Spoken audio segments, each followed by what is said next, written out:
Hey everyone, and welcome. Today, we're diving into something that feels like science fiction, but it's happening right now. We're talking about how deep learning is giving computers the ability to see, not just process pixels, but to really understand what's in a picture. We're going to break down how it all works, from cleaning up a grainy photo all the way to spotting diseases in medical scans. So let's get right into it. So you look at this picture, and what do you see? A whole scene, right? But to a computer, it's just data. A massive grid of numbers representing pixels. That's it. So the real question, the one we're digging into today, is how do we teach a machine to bridge that enormous gap? How do you get it from a spreadsheet of color values to actually seeing a car, a tree, or a person? That's the whole puzzle. All right, so for a long time, people tried to crack this nut with two totally different strategies. You can think of it like this. One way is to hand the computer a super detailed, step-by-step instruction manual for everything. The other way? You just let it figure things out for itself. And that difference, well, that's the key to this whole AI revolution. Okay, so here's the breakdown. The old school, traditional way was all about handcrafting rules. I mean, humans had to sit down and literally code every single feature. To find a cat, you'd tell the computer, look for pointy ears, look for whiskers, look for a tail. But you can see the problem, right? What if the cat's hiding, or it's at a weird angle? The system just falls apart. It's so brittle. Deep learning, though, it completely flips that on its head. Instead of giving it rules, you just show it a million pictures of cats. And from all that data, it starts to figure out the very essence of cat all on its own. It learns what a cat is, not just what you've told it to look for. And this is the magic ingredient, the engine behind all of modern computer vision: deep learning. It uses something called neural networks, which have all these different layers. And you can kind of think of them like a super simplified version of the human brain. They just churn through mountains of data, picking up on these tiny, subtle patterns that a human would never even notice. They're learning to see all by themselves, which is something that for decades was a massive roadblock. Okay, so we've got the basic idea of deep learning down. Now let's look at its first job. Before an AI can even begin to understand what's in an image, it has to be able to see it clearly.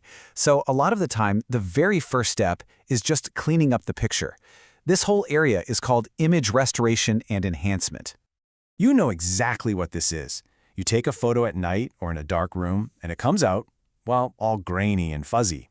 That's digital noise. It's basically just random static in the picture that messes up all the important details. And for an AI trying to make sense of it, that noise is a total nightmare.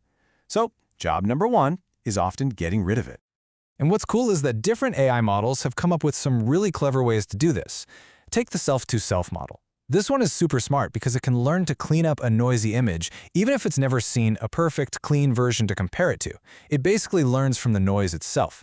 Then you've got something like MPR-CNN, which is just a total workhorse. It's fast, it's strong, built for heavy lifting. And HLF-DIP is kind of like the jack of all trades, really good at handling a mix of different types of noise, which you see all the time in real-world photos. Now, each one has its pros and cons, of course, but man, they are all a massive jump forward from the old ways of doing things. So, getting rid of noise is one thing, but AI can go even further. We're talking about enhancing images, cranking up the contrast, making edges super sharp, and pulling out details that were practically invisible before. And look, this isn't just about making your vacation photos look nicer. This is about making images more useful, period. Think about a doctor looking at an X-ray, or even another AI system that needs to analyze that image. Clarity is everything. All right, so our image is now crystal clear, perfect. But that's really just the starting line. The next challenge is way bigger, figuring out what's actually in the picture. And I don't just mean a general sense. I mean identifying and drawing a line around every single object in the frame. And this leads us to something called image segmentation. Honestly, the best way to picture it is like one of those advanced digital coloring books. The AI goes in and draws these super precise outlines around everything it sees. It's breaking the image down into meaningful chunks, where each chunk is a specific object or area. And there are basically two main flavors of this. First, you have semantic segmentation. This is all about categories. It looks at the whole picture and says, okay, all these pixels here, that's road, and all these pixels over there, that's car. But then you have instance segmentation, which is a whole other level. It doesn't just see car, it sees individual cars. It says, that's car number 1, over there is car number 2, and hey, that's car number 3. It can tell them apart. So why is that distinction so important? Well, think about a self-driving car.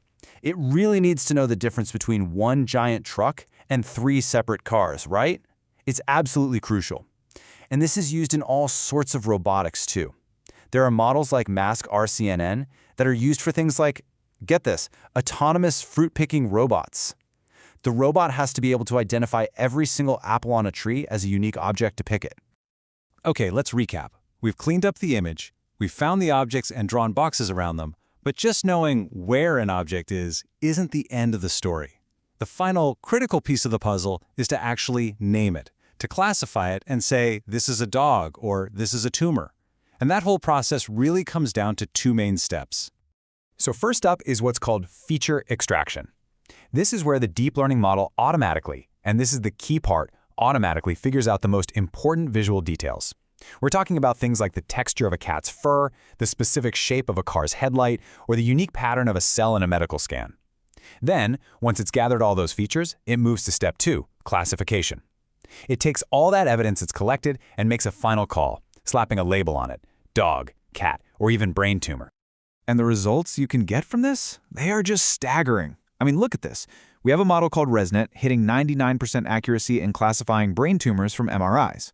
Another one, a CNN model, detecting Alzheimer's at almost 98%.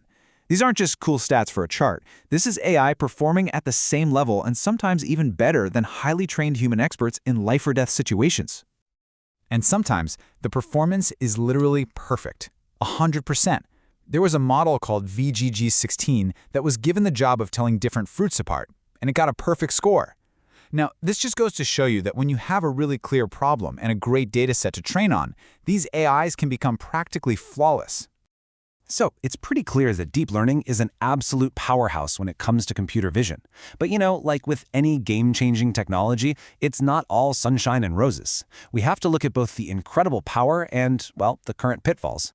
And the researchers who work on this every day really sum it up perfectly. The potential here is just off the charts. We're building AI that can see with a kind of precision that would have been straight-up science fiction not that long ago. I mean, we're talking about performance that can even surpass what humans are capable of. But, and this is a big but, there are some serious challenges. For one, these models are incredibly hungry. They need a shocking amount of computing power and just mountains of data to get trained up. They're also often called a black box, which is a huge deal. It means that even when the AI gets the right answer, we often have no idea how it got there. It's like a student who aces the math test but can't show you how they solve the problems. And finally, they can be a bit fragile. They might be amazing at the specific task they were trained on, but then you show them something slightly new or unexpected in the real world, and they just fall flat. Fixing these issues, that's what researchers are focused on right now. And all of this really brings us to one last huge question. We're in the process of building tools that can see our world in ways that are physically impossible for us. They can spot a disease that's invisible to a doctor's eye, or find a single pattern in 1 million satellite photos. So as their vision starts to surpass our own, the question isn't just what can they see, it's what will we ask them to see next.